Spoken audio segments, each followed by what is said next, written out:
얼음 속에서 곽하신. 높다랗고 커다란 산이 있고 그 산 밑에 얕고 넓은 벌판이 있습니다. 그 벌판 가운데 좁다랗고 구부러진 개울이 있고 그 개울 속에 송사리와 쏘가리가 살고 있는데 서로 사이가 좋지 않았습니다. 쏘가리는 몸집이 크고 주댕이가 단단하고 빼쭉한 바늘이 달리고 기운이 세고 합니다. 송사리는 몸집도 작고 주댕이도 연하고 수염도 없고 뾰족한 바늘도 없고 기운도 약하고 합니다. 송사리는 그리하여 쏘가리에게 들키기만 하면 잡아먹히거나 잘해야 달아날 수 있을 뿐이어서 별 수 없이 서로 원수로 지내게 되었던 것입니다. 송사리들은 모이기만 하면 험상 굳고 무서운 저 쏘가리를 어떻게 해야 당해내냐 하고 언제든지 걱정합니다. 쏘가리는 틈만 있으면 맛이 있고 연한 저 송사리를 어떻게 하면 한 마리라도 더 많이 잡아먹게 될까 하고 노상 궁리합니다. 겉으로 보기에는 넓지도 않고 깊지도 않고 깨끗하고 조용한 이 벌판 가운데의 개울이 그러나 그 속에서는 낮이나 밤이나 잡아먹고 잡아먹히우고 하는 무섭고 안타까운 광경이 벌어지고 있는 것입니다.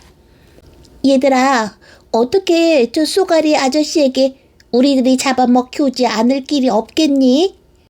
이렇게 날마다 죽게 되어서는 시도 남아나지 않겠구나. 어느 날 그 중에도 좀 크게 생긴 송사리 한 마리가 동무들에게 이렇게 물어보았습니다. 우리 이렇게 하면 어떻겠니? 쏘가리 아저씨더러 우리들을 잡아먹지 말아달라고 청을 하고 그 대신 우리들은 굶어 죽는 한이 있더라도 어떻게 해서든지 쏘가리 아저씨만은 실컷 잡수실 수 있도록 음식을 구해서 드리겠다고 말이야. 그리고 우리들로서 할 수 있는 일이면 무엇이든지 다른 일을 해드리겠다고. 몸집은 그중 조그마해서도 그중 꾀가 있는 송사리 한 마리가 이렇게 말했습니다. 그래, 그렇게 해보자. 이렇게 의논이 이루어진 다음에는 그럼 누가 그 어려운 일을 맡아 하겠느냐는 얘기가 나왔습니다. 내가 가마! 하고 모두들 나섰습니다. 까딱하면 죽게 될 것을 각오해야 할 것이지만 제 몸 하나 버리고라도 동무들을 살리자는 생각이 어느 송사리에게고 다 들어 있었던 것입니다. 결국 먼저 쏘가리에게 가서 청하는 것이 어떠냐는 말을 꺼냈던 조그만 송사리가 가기로 작정이 되었습니다. 그러나 그 송사리가 쏘가리에게 가서 자기의 생각을 얘기하려 하자 쏘가리는 얘기도 별로 들어보지 아니하고 그 송사리를 잡아먹어 버리고 말았습니다. 이리하여 송사리와 쏘가리는 또다시 쫓고 쫓기우고 잡아먹고 잡아먹히우는 끔찍한 사이가 되고 말았습니다. 비 오는 여름이 차차 가고 시원한 가을도 가고 치운 바람이 불어오기 시작하였습니다. 그러더니 어느 사이라고 할 수도 없게 이 조그만 들판의 개울에도 얼음이 얼어붙기 시작합니다. 처음에는 양쪽 가상사리에만 조금씩 얼어붙던 얼음이 차차 가운데를 향해 맞붙어 들어옵니다. 그런 다음에는 별 수가 없다는 듯이 물속으로 자꾸 두껍게 얼어나오기 시작합니다. 사람이나 산짐승이 발을 함부로 굴려도 조금도 깨지지 않을 만치 그렇게 두꺼운 얼음이 얼려 나옵니다. 송사리와 쏘가리가 그저 겨우 몸을 움직일 수 있을까 말까 하게 그렇게 물속 바닥 가까이까지 얼어 내려옵니다. 얘들아, 이걸 어쩌니? 얼음이 자꾸 얼어나려 오는구나. 쫓겨가려도 이제는 다 쏘가리에게 달아날 곳조차 없게 되는구나. 그러게 말이다. 그 원수놈의 쏘가리를 어떻게 당해낸다니. 이런 말들을 주고받던 송사리들은 그냥 이렇게 가만히 있을 것이 아니라고들 생각합니다. 그리하여 얼음이 더 얼어오기 전에 어디로 조금이라도 깊은 곳을 찾아보자고 작정하였습니다. 모두 뿔뿔이 헤어져서 개울 아래 위로 부지런히 웅덩이를 찾아다닙니다.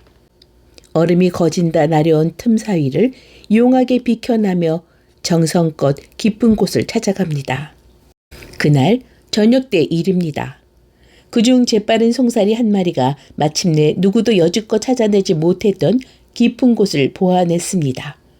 어느 틈사기를 베짓고 들어가 보니 뜻밖에도 아주 널찍하고 깊숙한 아무리 추워도 결코 밑창까지 얼어붙지 못할 그런 웅덩이가 나타났던 것입니다. 야, 됐구나. 이젠 살았구나. 하고 송사리 떼들은 기뻐 날뛰며 그 속으로 몰려들었습니다. 개울에 살고 있던 송사리 떼가 하나도 빠지지 아니하고 모두 모여들었습니다. 송사리 떼들이 깊숙한 웅덩이를 찾아가게 되자 쏘가리도 번쩍 정신이 들었습니다. 어서 자기도 그곳으로 달려가 겨울을 걱정 없이 지내고 싶기도 하려니와 송사리 떼들을 함부로 잡아먹으며 배불리 살고 싶었던 것입니다. 부랴부랴 쏘가리도 송사리를 쫓아 웅덩이 쪽으로 달려가기 시작하였습니다. 쏘가리가 쫓아오는 것을 알아차린 송사리 떼들은 지금까지의 기쁨도 사라지고 또다시 새파랗게 질렸습니다. 편안히 겨울을 지나기는 고만두고 달아날 수조차 없이 고스란히 잡아먹히오게 될 것을 알았기 때문입니다. 얘들아, 어떡하니? 글쎄, 어떡하면 좋으냐? 하고 갈피를 잡지 못했습니다.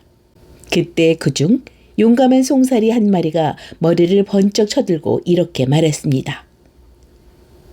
우리들의 살 길은 꼭 한 가지가 있어. 우리들이 저 쏘가리가 들어오려는 문을 죽기를 각오하고 막아놓는 것이야. 잡아먹히더라도 연달아 쏘가리가 들어오지 못하게 꼭 막아놔야 해. 그러면 오래지 않아 그 문이 저절로 얼어붙을 것이고 그때는 남아있는 동무들은 염려 없이 살아날 수 있지 않겠니? 그 말을 듣고 다른 송사리들도 옳다 하였습니다. 그리하여 쏘가리가 들어오려는 어구는 새까맣게 모여든 송사리대로 꽉 메었습니다. 쏘가리가 아니라 더 무서운 물건이 밀어도 결코 헐어지지 아니하게 단단히 막혀져 있습니다. 그 이튿날 저녁 때였습니다. 헤아릴 수 없는 송사리들이 쏘가리와 싸우다가 죽어져 있고 얼어붙어 버리고 하였습니다. 그리고 한 옆에는 커다란 쏘가리의 몸뚱이도 얼음 속에 얼어붙어 꼼짝을 못하고 죽어 있었습니다. 끝.